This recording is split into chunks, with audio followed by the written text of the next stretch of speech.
जी, आज की वीडियो में हम लोग बात करेंगे कि ज़िद्दी बच्चे को कैसे डील किया जाए। और आज की इस वीडियो में मैं आपके साथ 3 टिप्स शेयर करने लगा हूँ जिन पर अमल करके आप ज़िद्दी बच्चे को बआसानी डील कर सकते हैं। तो सबसे पहला काम आपने करना है कि जब बच्चा किसी काम पर, किसी बात पर ज़िद करता है तो आपने उसके सामने ऑप्शंस रखनी है। आपने उसको चॉइसेस देनी है।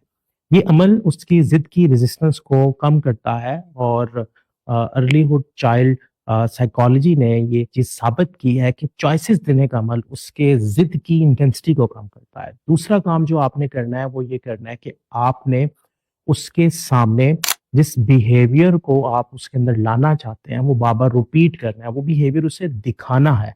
देखने के अमल से भी वो सीखता है। और तीसरा, जब आप उसे चॉइस देते हैं और चॉइस के बाद अगर किसी चॉइस को अडॉप्ट कर लेता है रेजिस्टेंस कम करके, तो उसको एप्रिशिएट करना है, पॉजिटिव उस चीज़ की रिइंफोर्समेंट करनी है। तो ये अमल बच्चे की ज़िद्दीपन को बआसानी डील करने के लिए आपको हेल्पफुल होगा और आप बआसानी बच्चे की ज़िद को डील कर सकते हैं।